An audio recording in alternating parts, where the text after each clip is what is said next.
You didn't just imagine the weight. That heaviness wasn't weakness, and it wasn't bad luck. Something in your life became harder at the exact moment you were trying to grow. Motivation disappeared, clarity faded. People changed, progress slowed, and the most confusing part was this: you were doing the right things, yet everything felt heavier than ever. That shit's not random. When pressure increases without explanation, it's usually not punishment, it's testing. Not to break you, but to see what remains when comfort, certainty, and support are stripped away. You passed the test, not because life became easier, but because you didn't abandon yourself when it became heavier. And here sits what that test was actually measuring. 1. The test was never about success. Most people misunderstand what a real test looks like because they confuse testing with reward. They assume tests happen at the moment of victory, when something is gained, when success becomes visible. But that's not how real testing works. Real tests happen long before success appears, in the stretch where effort feels disconnected from outcome. When you sit working and nothing changes. When you set improving and no one notices. When you stay consistent and still stuck. That is where the test lives. If success showed up immediately, there would be no test at all. Anyone can behave well when results are instant. Anyone can stay motivated when progress is obvious. Anyone can feel disciplined when life keeps confirming that their effort is worth it. That doesn't reveal character. It only reveals comfort. The test begins when the feedback disappears. You show up day after day, and the silence is loud. No praise, no reassurance, no visible momentum. You start asking questions you never had to ask before. Is this even working? Am I wasting my time? Did I misjudge myself? Did I choose the wrong path? This is the phase where most people don't quit outwardly, but they quit inwardly. They continue going through the motions, but their belief is gone. Their heart is no longer in it. They do the minimum.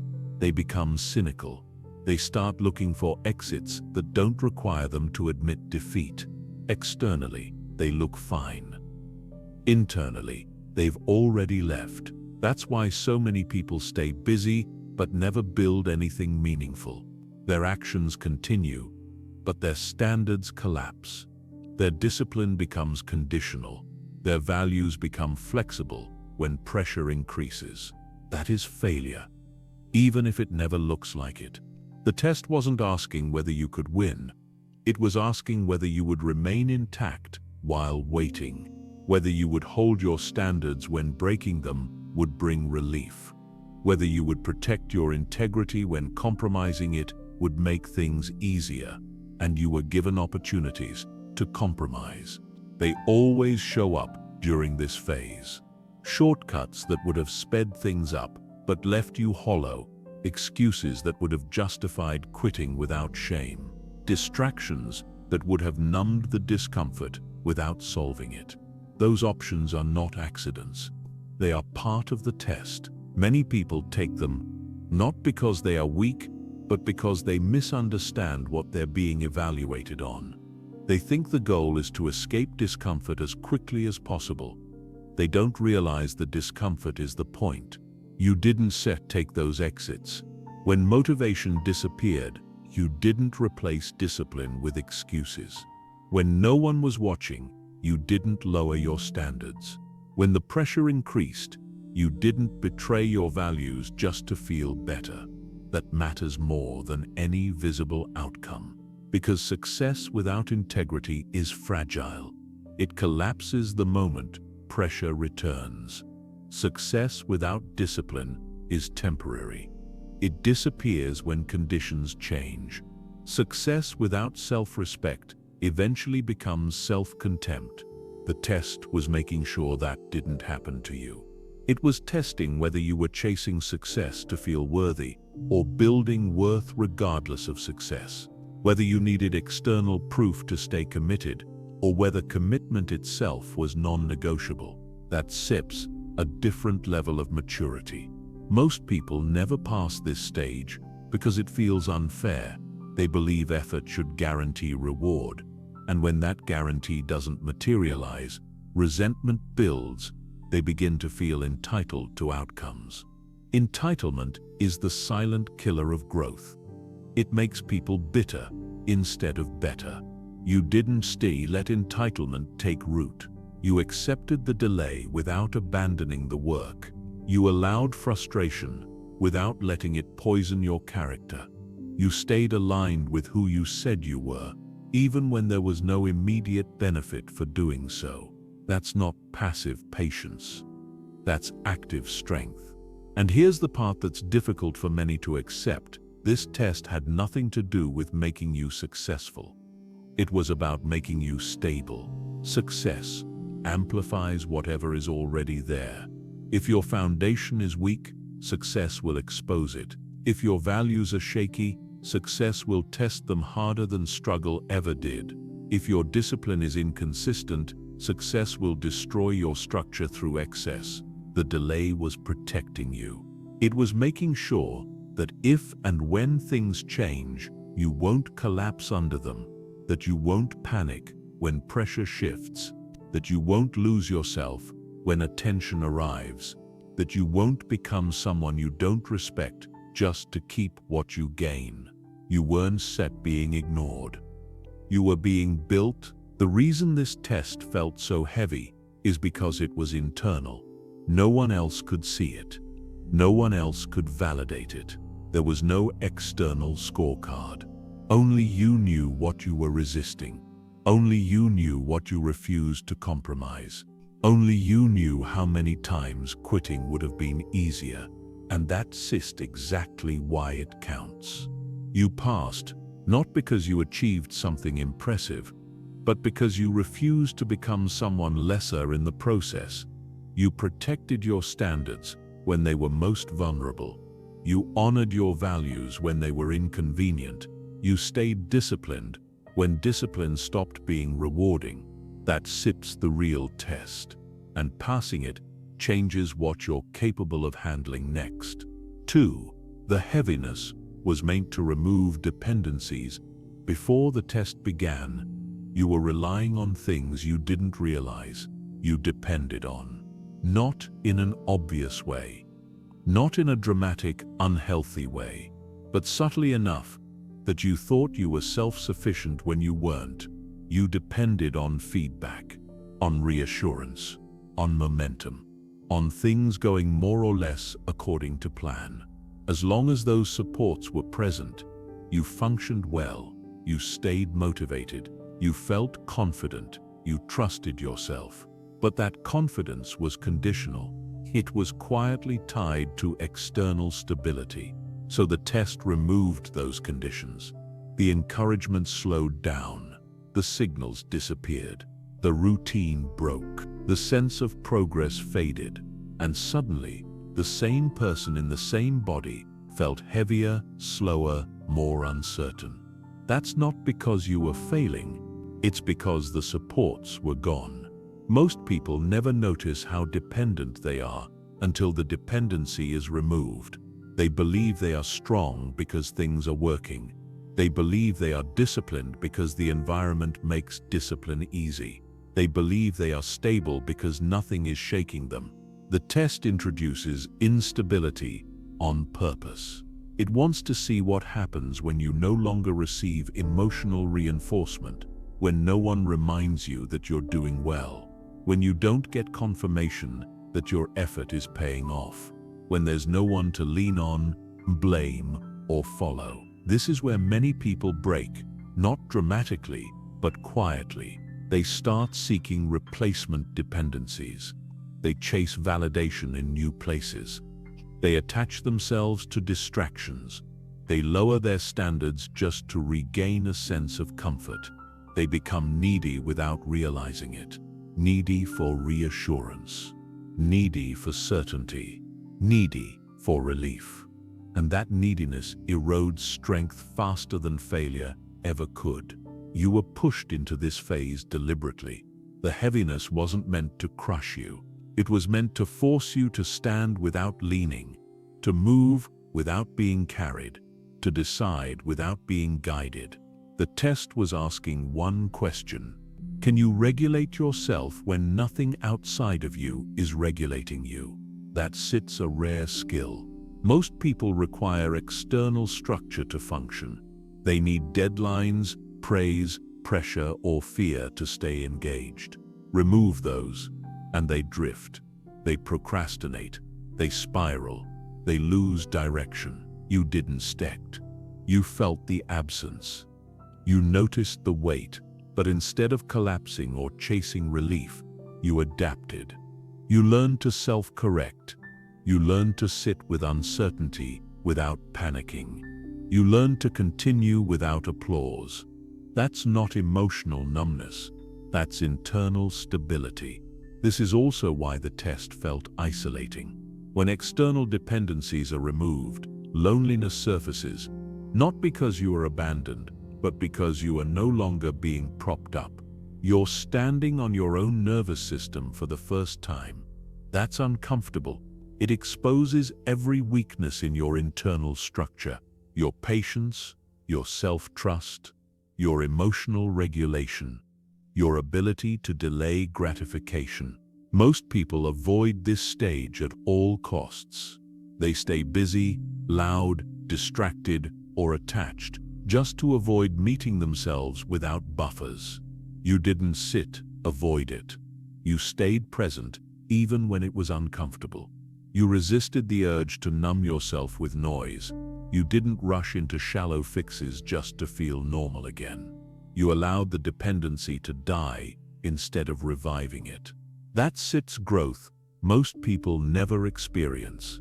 Because once dependency is removed, something else emerges: authority. Not dominance over others, but authority over yourself. You stop waiting to be told you're okay. You stop needing permission to continue. You stop collapsing when external conditions fluctuate. Your mood becomes less reactive. Your decisions become less impulsive. Your sense of self becomes quieter but stronger. That best shows what the test was carving out. The heaviness was resistance against the old structure breaking down. Any system resists collapse, even when collapse is necessary. Your old way of functioning didn't want to let go of support, reassurance, and predictability, but it had to, because what comes next requires independence, not attachment. If the next phase arrived while you were still dependent on validation, it would destabilize you. If opportunity arrived while you still needed reassurance, you would misread pressure as threat. If growth arrived while you still leaned on external structure, you would panic when that structure changed. The test removed dependencies before they could become liabilities. That's why it felt unfair. That's why it felt lonely. That's why it felt like you were carrying more weight than before. You weren't being punished. You were being trained. And now, because of that training, you don't crumble when support disappears. You don't lose direction when feedback stops. You don't confuse silence with failure. You move anyway. That's what passing this lesson actually looks like. When you no longer need external stability to remain internally steady, the test has done its job. 3. Confusion was part of the design. Most people believe confusion means something has gone wrong. They assume clarity is the natural state, and confusion is a problem to be fixed as quickly as possible. That belief alone disqualifies them from growth, because confusion is not a malfunction. It is a tool. When life wants to test you at a deeper level, it removes clarity on purpose. It takes away obvious answers, clear signs, and predictable outcomes. It puts you in a space where logic feels incomplete and intuition feels unreliable. Not to trap you, but to force you to think differently. Before this phase, you likely moved with a sense of direction. You knew what you were doing and why you were doing it. Even when things were hard, at least the path felt defined. Then something changed. The same decisions no longer felt certain. The same goals no longer felt solid. The confidence you once had became quieter. That wasn't set regression, that was elevation. Confusion shows up when your old mental models can no longer handle the complexity of what you're facing. The strategies that worked before stop working. The assumptions you relied on begin to crack. You are no longer allowed to operate on autopilot. This is where most people panic. They rush to regain certainty. They cling to opinions, identities, or beliefs that feel familiar, even if they no longer fit. They copy other people's paths. They follow noise because silence feels unbearable. They choose speed over accuracy, just to escape the discomfort of not knowing. That's how people lock themselves into the wrong lives. You didn't do that. You stayed inside the confusion long enough to learn from it. You didn't immediately label it as failure. You didn't assume it meant you were lost. You recognized, even if subconsciously, that something deeper was happening. The test was seeing whether you would outsource your thinking or refine it. Confusion forces you to slow down, and slowing down is dangerous for the ego. When movement pauses, awareness increases. You start noticing contradictions in your own thinking. You see where you've been operating on borrowed beliefs. You recognize habits that were never truly yours. That's uncomfortable, because it destabilizes identity. You weren't just confused about direction. You were confused about yourself, about what actually matters to you, about what you're willing to tolerate, about which parts of your ambition were genuine and which were inherited from expectation. That's why this phase felt mentally exhausting. You weren't just solving problems, you were dismantling frameworks. Most people never do this. They build their lives on unexamined assumptions and then wonder why nothing feels aligned. They confuse motion with progress and certainty with truth. Confusion interrupts that illusion. The test wasn't asking you to find answers quickly. It was asking whether you could hold uncertainty without becoming reckless or passive, whether you could think clearly without needing immediate resolution, whether you could resist the urge to prematurely close questions just to feel safe. You learn to sit in the unknown. That skill is rare, because clarity that comes too quickly is often false. It's usually just anxiety demanding relief. Real clarity emerges after confusion has done its work, after false options have been eliminated, after emotional noise has settled. You didn't rush that process. You questioned your own assumptions instead of defending them. You observed patterns instead of reacting to emotions. You noticed where your thinking was rigid and where it needed to evolve. That it's not indecision. That there's precision forming. This is also why others may not have understood you during this phase. From the outside, confusion looks like hesitation. Slowing down looks like stagnation. Questioning looks like weakness. But internally, something else was happening. You were upgrading your decision-making system.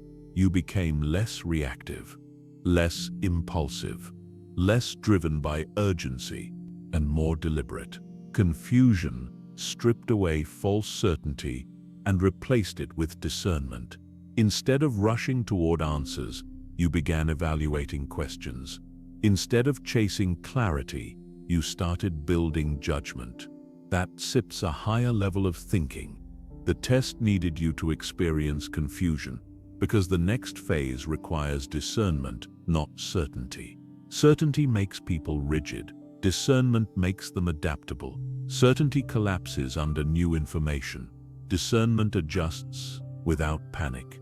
If clarity had been handed to you too early, you would have followed it blindly. Now, when clarity appears, you'll examine it, test it, validate it. That the difference. You passed this lesson the moment you stopped fearing confusion and started using it.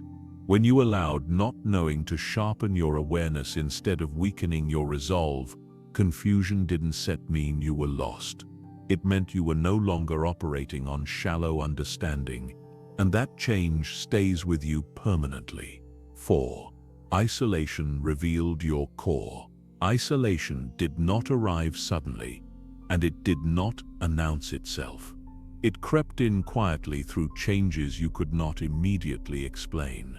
Conversations that once felt natural began to feel forced. Environments that once energized you started to drain you. People you once related to no longer spoke the same internal language. This shift was subtle enough to confuse you, but strong enough to create distance. At first, you likely questioned yourself. You wondered whether you were becoming difficult, withdrawn, or overly selective. You may have felt guilt for not wanting what you once wanted, or for no longer fitting into spaces that once felt familiar. This self-doubt is common when growth creates separation before understanding catches up. But isolation was not punishment, and it was not abandonment. It was exposure. When noise fades, what remains becomes visible. When social reinforcement decreases, your internal structure is no longer masked. Isolation removes external mirrors and forces you to see yourself without distortion. That is uncomfortable for most people, because it reveals gaps they were never required to confront while surrounded by distraction. The test created distance not to make you lonely, but to reveal what you rely on when there is no one to lean on. Without constant conversation, validation, or comparison, your habits become louder, your thought patterns become clearer. Your emotional regulation is tested without interference. Many people avoid this stage because isolation removes excuses. There is no one to blame, impress, or perform for. Without witnesses, behavior becomes honest. Discipline either exists or it does not. Self-respect either holds or collapses. Values either guide action or dissolve under pressure. You were placed here to find out which one applied to you. This phase exposed whether your sense of self was socially constructed or internally grounded. Some people only feel real when they are seen. Some only feel safe when they are affirmed. Some only feel motivated when they are compared to others. Remove those inputs and their identity destabilizes. Yours did not. It was challenged, yes, but it did not disintegrate. You experienced discomfort without scrambling to escape it.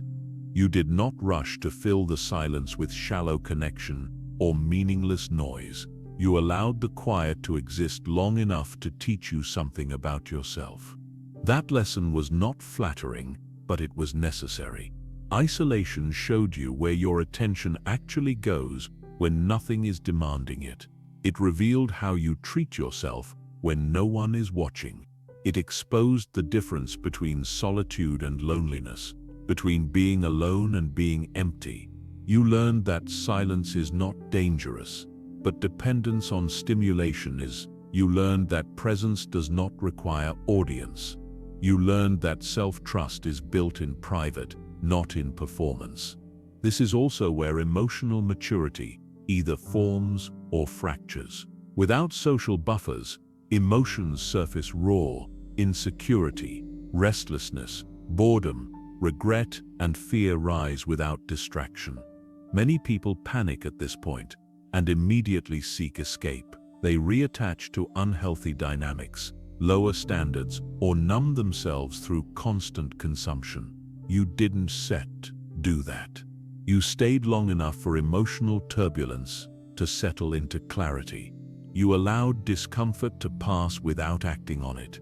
You observed your reactions instead of obeying them. Over time, you became less reactive and more composed, not because you hardened, but because you learned how to regulate internally. That composure is not visible, but it is powerful. Isolation also sharpened discernment, without constant exposure to others' opinions, your own voice became clearer. You began to recognize which desires were authentic and which were inherited. You noticed which relationships were built on convenience rather than alignment. You stopped mistaking familiarity for fit. This naturally reduced your tolerance for shallow connection, not out of arrogance, but out of clarity. When you know what actually sustains you, you stop settling for what merely fills time. The test did not isolate you to remove people from your life permanently. It isolated you to remove confusion, to help you identify who you are without roles, labels, or approval, to show you what remains when attention is withdrawn. What remained was your core, and that core was stronger, quieter, and more stable than you realized. That stability is what allows you to move forward without desperation, to connect without attachment, and to stand alone without collapsing. Isolation was not an end state. It was a revealing stage, and you passed it by, staying present long enough to learn what it was trying to show you. 5.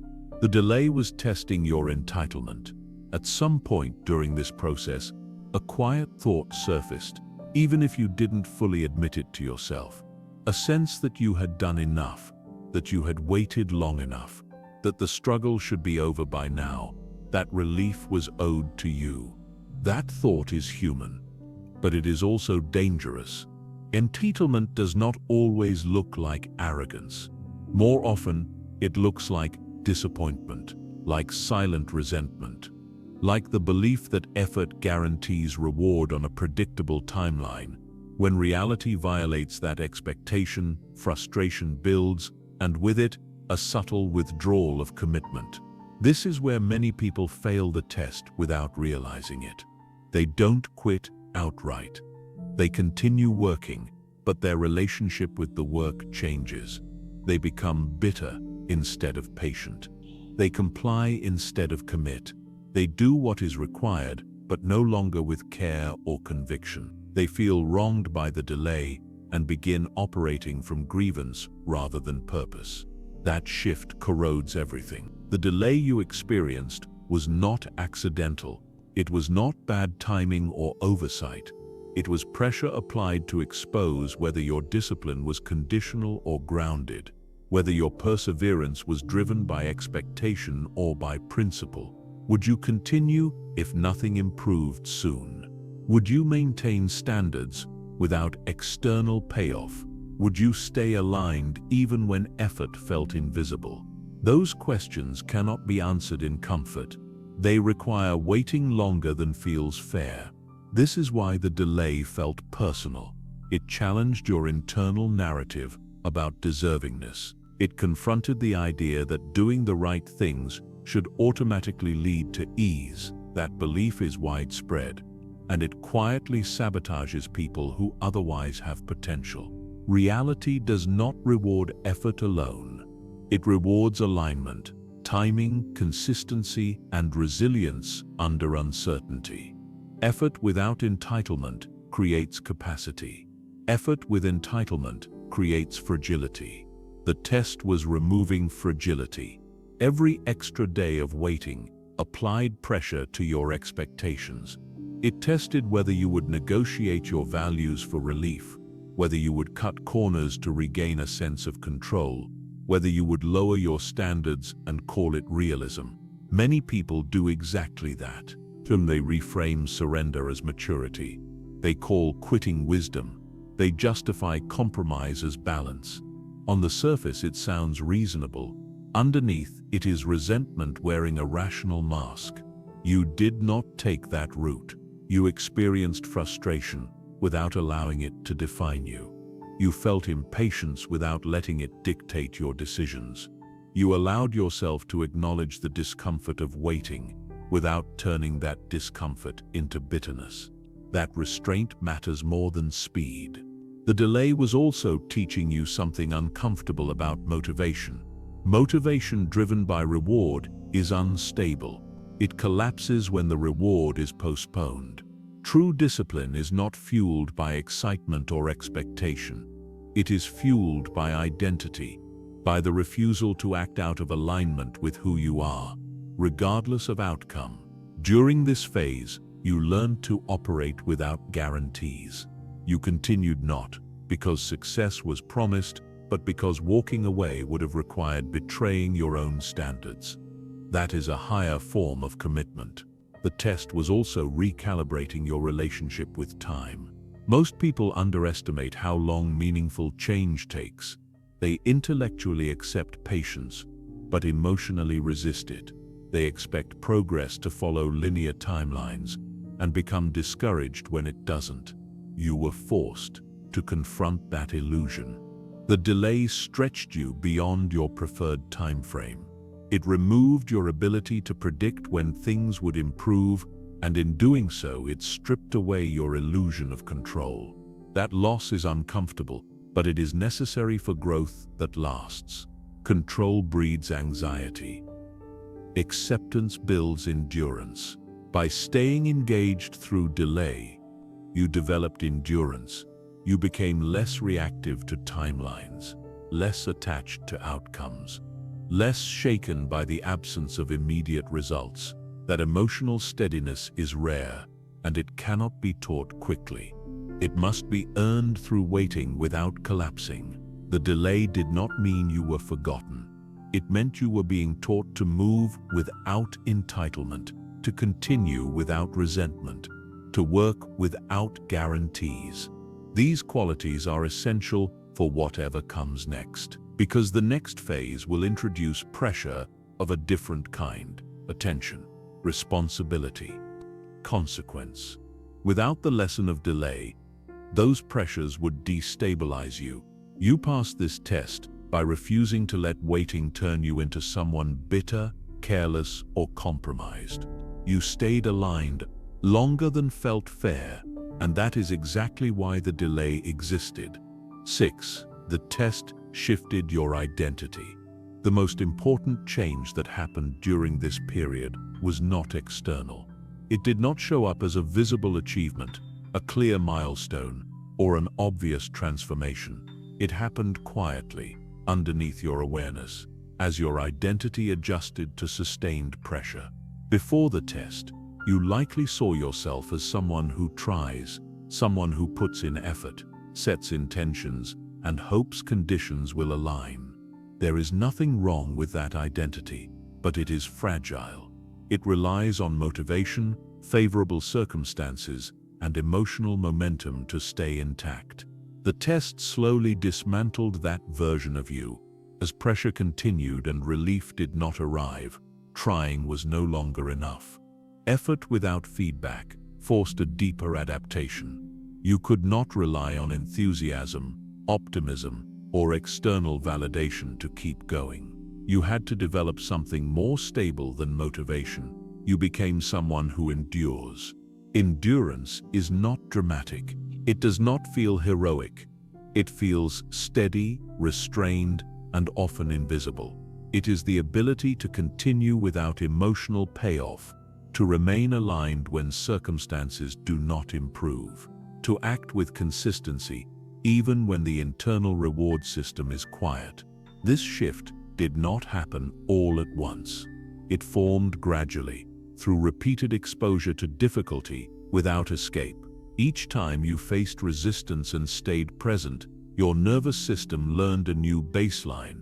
What once felt overwhelming became tolerable. What once triggered panic began to register as manageable.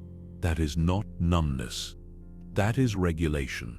Identity is shaped by what you repeatedly survive without losing yourself. Over time, your internal narrative changed. You stopped asking whether you could handle things and began assuming that you could.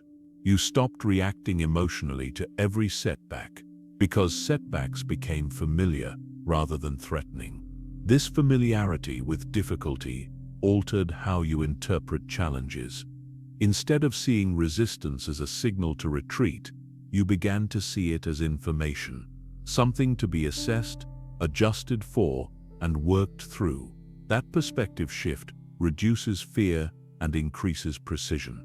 The test also removed urgency from your behavior. Before, urgency may have driven your decisions, a need to fix things quickly, to escape discomfort, or to regain control. Under prolonged pressure, urgency burns out. It becomes unsustainable. What replaces it is patience rooted in confidence rather than hope. You no longer rush to resolve discomfort. You no longer interpret delays as emergencies. You allow situations to unfold without forcing outcomes prematurely. This does not make you passive. It makes you accurate. Accuracy is a sign of identity maturity.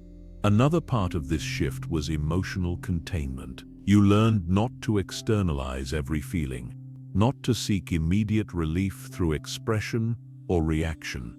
You became more selective about what deserves a response and what can be observed without action.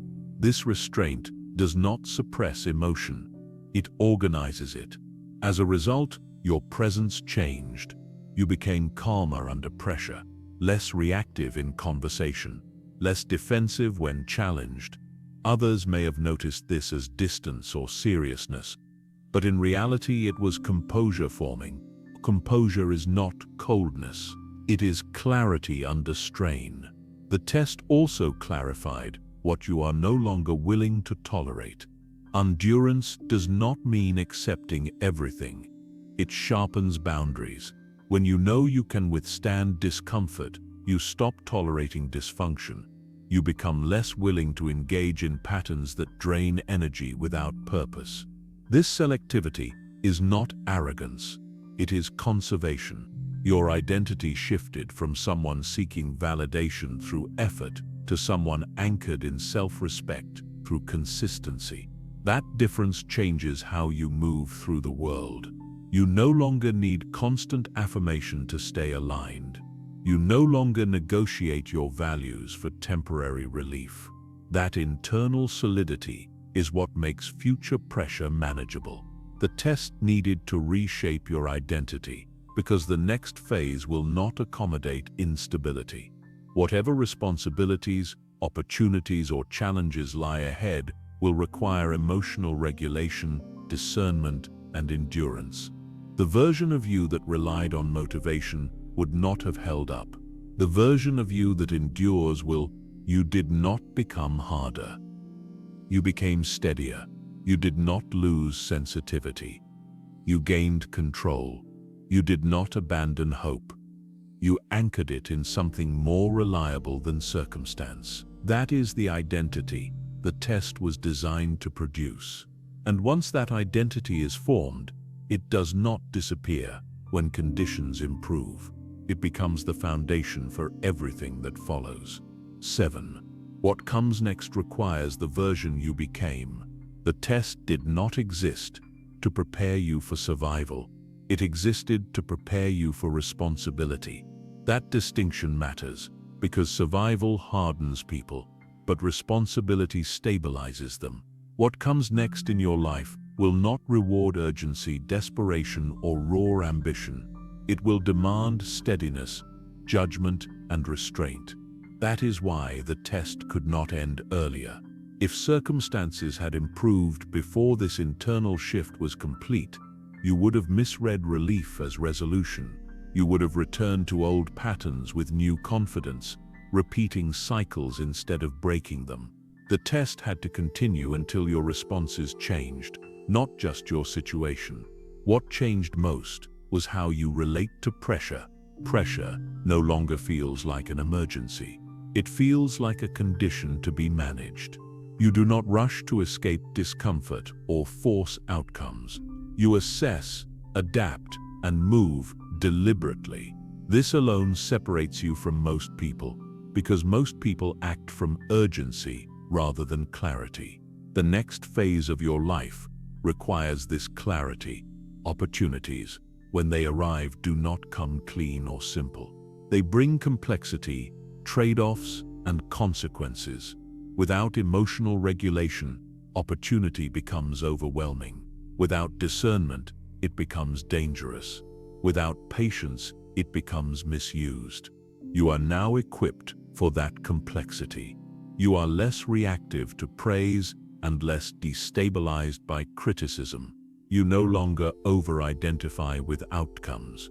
You are able to stay grounded when things accelerate and composed when things stall. That balance is not accidental. It is the result of sustained pressure reshaping how you interpret experience. The test also recalibrated your relationship with meaning. You no longer chase significance through dramatic change or external validation. You understand that meaningful progress is often quiet, gradual, and invisible to others. That understanding protects you from chasing noise when substance is required. This matters because what comes next will not announce itself with certainty. It will likely arrive subtly, through increased responsibility rather than instant reward, through expectations rather than applause, through the need to hold more, not feel more.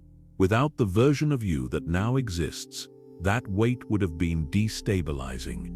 Another reason the test had to last was to ensure that you no longer confuse identity with circumstance.